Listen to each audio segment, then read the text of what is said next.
Assalamualaikum warahmatullahi wabarakatuh. Saya Syahrul Rimaul Hikam dari kelas PAIC 2 NIM 1121085 akan menjelaskan tentang perkembangan studi Islam, urgensi dan manfaat.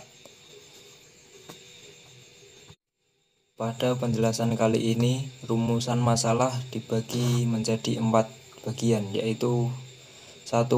Apa pengertian studi Islam? 2. Bagaimana perkembangan studi Islam di Indonesia?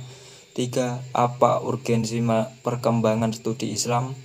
4. Apa manfaat mempelajari perkembangan studi Islam?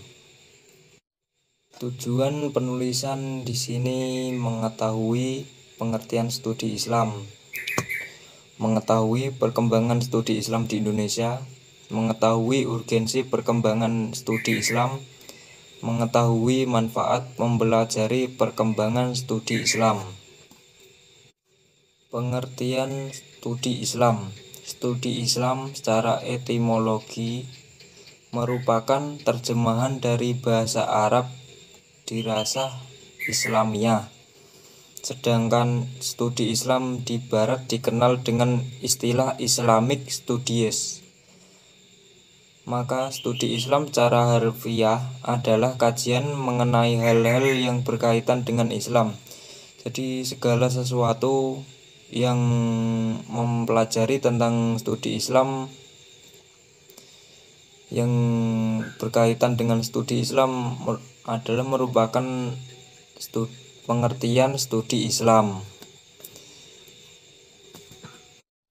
Nah, ini penjelasan yang lebih rinci, yaitu jadi studi Islam adalah upaya untuk mempelajari hal-hal yang berkaitan dengan Islam. Studi Islam adalah suatu pembelajaran yang dikaitkan atau berkaitan dengan kajian-kajian Islam atau keagamaan. Itu adalah penjelasan yang lebih rinci dari studi Islam. Kajian tentang pendidikan Islam di Indonesia dibagi menjadi 3 fase. Fase pertama yaitu ketika masa awal masuknya agama Islam di Indonesia oleh para pedagang yang bersinggungan langsung dengan masyarakat setempat, yang bentuknya lebih kepada kajian Islam yang tidak formal. Yang tidak formal yang dimaksud di sini adalah kajian Islam yang disampaikan oleh para pedagang melalui acara-acara yang tidak formal, seperti saat berdagang sambil berdakwah pedagang tersebut untuk mengajarkan agama Islam kepada warga Indonesia. Fase kedua yaitu studi kajian Islam pada fase penjajahan. Para penjajah Barat pada misi awal yaitu memonopoli perdagangan yang ada di Indonesia, namun terbesit di dalam misinya adalah untuk menyebarkan agama mereka serta memisahkan kajian pendidikan Islam dan pendidikan Barat. Jadi pada masa itu penjajah Barat itu misi awalnya adalah memonopoli perdagangan yang ada di Indonesia. Tapi setelah kelamaan terbesit di dalam misi penjajah Barat tersebut untuk menyebarkan agama mereka kepada rakyat-rakyat Indonesia. Fase ketiga yaitu fase setelah kemerdekaan Indonesia. Dari sinilah studi Islam formal di Indonesia semakin berkembang. Jadi setelah kemerdekaan itu studi Islam secara formal mulai dilakukan di Indonesia. Masuknya mata pelajaran keislaman di sekolah-sekolah formal awalnya dipelopori oleh Menteri Agama pada masa Orde Baru tahun 1971 yang bernama Abdullah Mukti Ali atau yang biasa dipanggil Mukti Ali. Beliau merupakan Menteri Agama yang juga menyandang predikat Bapak Studi Islam di Indonesia. Jadi Bapak Mukti Ali tersebut adalah Bapak Studi Islam di Indonesia. Urgensi perkembangan studi Islam. Pada saat ini umat Islam sedang menghadapi tantangan dari kehidupan dunia dan budaya modern. Studi Islam itu dituntut untuk membuka diri terhadap masuknya dan digunakannya pendekatan-pendekatan yang bersifat objektif dan rasional.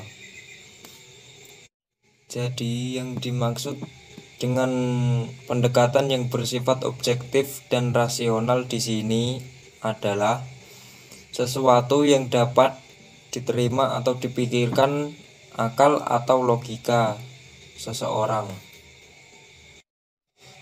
Islam sebagai agama yang rahmah lil alamin tentunya mempunyai konsep-konsep atau ajaran-ajaran yang bersifat alami dan universal yang dapat menyelamatkan manusia dan alam semesta dari kehancurannya.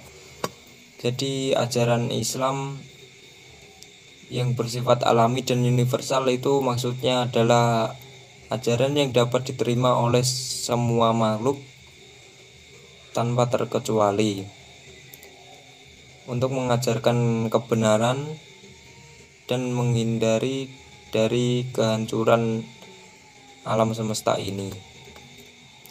Karena itu Islam harus bisa menawarkan nilai-nilai, norma-norma, dan aturan-aturan hidup yang bersifat manusiawi dan universal itu kepada dunia modern.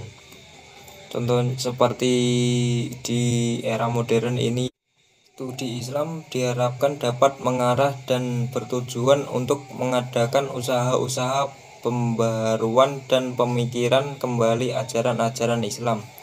Agama mampu beradaptasi dan menjawab tantangan serta tuntutan zaman dengan tetap berpegang teguh pada sumber dasar ajaran Islam yaitu Al-Quran dan As-Sunnah. Jadi adanya studi Islam itu diharapkan untuk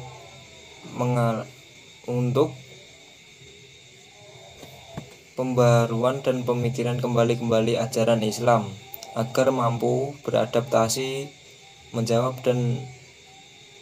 tantangan serta tuntutan zaman agar dapat diterima oleh semua masyarakat.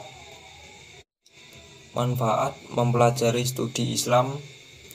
Manfaat mempelajari studi Islam adalah studi Islam diharapkan akan bermanfaat bagi peningkatan usaha pembaruan dan pengembangan kurikulum pendidikan Islam pada umumnya dalam usaha transformasi kehidupan sosial budaya serta agama umat Islam saat ini menuju kehidupan sosial budaya pada generasi yang akan datang, sehingga misi Islam sebagai rahmatan lil alamin dapat terwujud dalam kehidupan nyata di dunia global.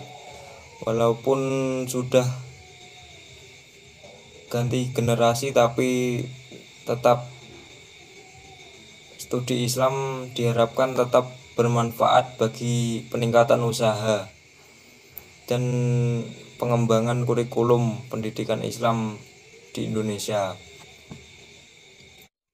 Demikian kiranya yang bisa saya sampaikan. Kurang lebihnya saya mohon maaf jika ada salah kata yang terucap, dan atas perhatiannya saya ucapkan terima kasih yang sebesar-besarnya. Akhir kata saya ucapkan wassalamualaikum warahmatullahi wabarakatuh.